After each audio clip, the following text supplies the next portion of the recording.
Hello and welcome, true art believers. This is Pearson here. I just wanted to give everyone a quick art ups, up update on on the progress of my drawing here. And that's what I kind of do is just kind of give you updates and kind of talk about the strategies and thought process of the imagery that I'm working. Maybe you might gather some good input information, some advice, get some value from it, but also I use it as a documentation of my process. So I kind of maybe in the future, I probably won't ever do this, but maybe in the future I will backpedal and look at some of the things that I was working with at this time. So this is where my piece stands currently. And let's zoom out real quick. So it's looking, I actually kind of like it. It looks pretty good, right? So there's some nice little details that I've kind of got going here. And so um, let's see here. First thing, I'm going to drink some coffee. Drink a little bit of coffee before I begin and talk about this piece. Now, today I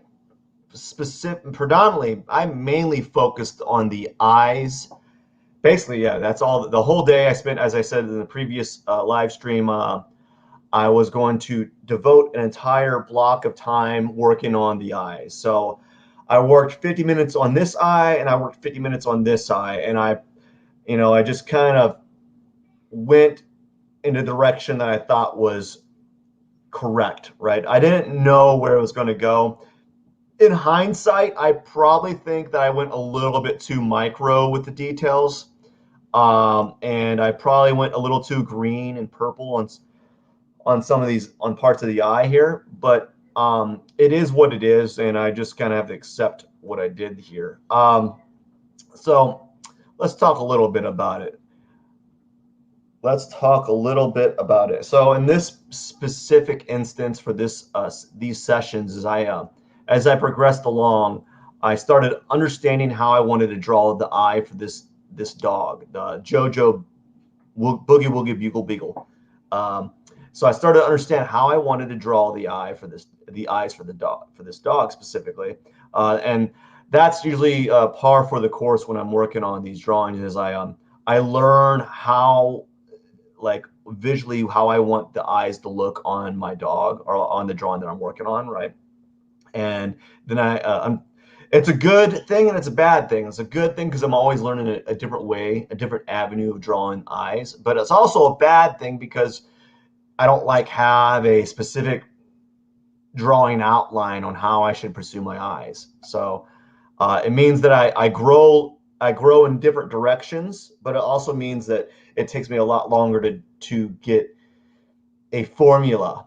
So what happened was I did this eye first, and I learned from it, and I was able to draw this eye slightly quicker than this one, which meant that I did a little bit more, I think called like flare, right? Did a little bit more flare around this eye specifically. As you can kind of see, there's a little bit more mark making happening around the eye as there is, as opposed to this one, or at least I think there is.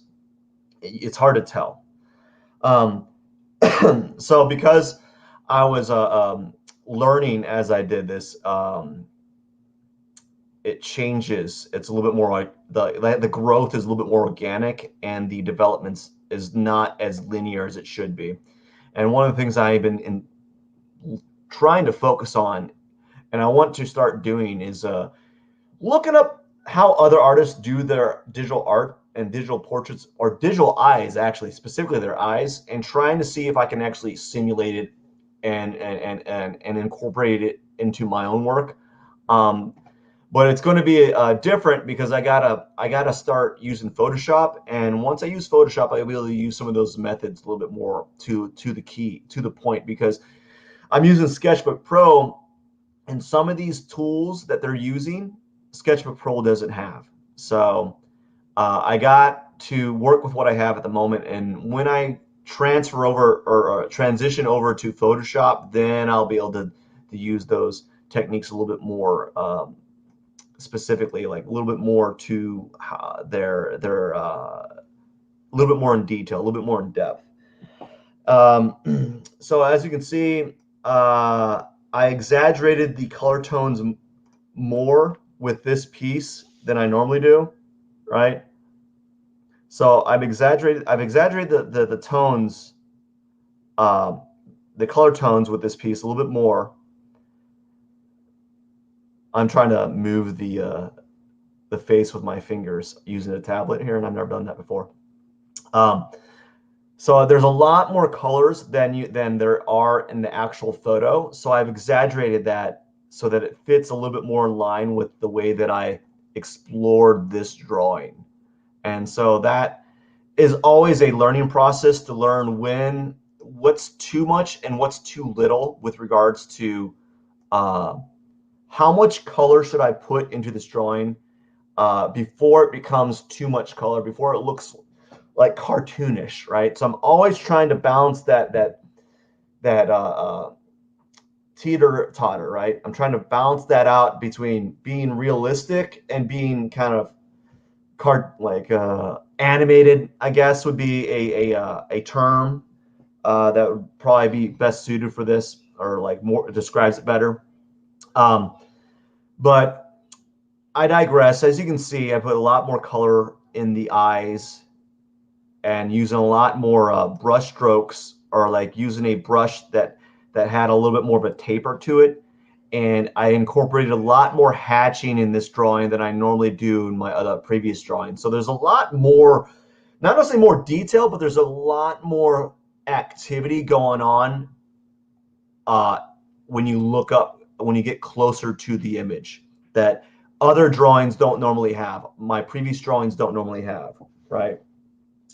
So the next thing I'm going to be focusing on, the last session is going to be focused on the background and on adding hair follicles, like really fine line hair follicles throughout the entirety of this dog here. And I think I might do is I might add some fine line hair follicles here, a little bit here, just kind of add a little bit of more flair to the piece with finer lines that aren't as soft. So like these lines here that you see in these like high chroma color lines, they're fine lines, but they're like really soft and semi-transparent. So my next stage is to add fine lines that are more opaque and more vivid. And then I'm going to be working on my world famous backgrounds. They're the best backgrounds ever. Actually, they're not. They're just world famous backgrounds, and I'm going to be working on them and playing around with having the background kind of go behind and overlap the dog a little bit, so that it has some kind of like threading. So I like to thread the background with the foreground so that they're kind of stitched together a little bit more. And so that's what I'm going to be working on my next drawing block for tomorrow. Anyways, I just want to give you a quick little visual and show you what it looks like a little bit from afar here, and you can get an understanding of where I'm at with this drawing. So I'm really excited about where it's going. It's almost done, and then you're going to start seeing me draw a new portrait real soon. You're gonna expect one probably by Wednesday. It depends on whether or not I have any like visual hiccups with the background. Sometimes I got to spend a little bit more time kind of tweaking it so it works, and I just got to. It's going to take the amount of time that is necessary for it to be complete. And unfortunately, I never know how much time that's going to be, but I just got to do what I got to do to finish it and make the pieces kind of, lock into place. So that's what I'm going to do next. Hair follicles, fine line hair follicles, and then I'm going to weave the background to the dog so it looks a little bit more cohesive. That's it for today. Thank you for watching. Have a wonderful day. True art believers, Pearson is out. I got stuff to do. Bye.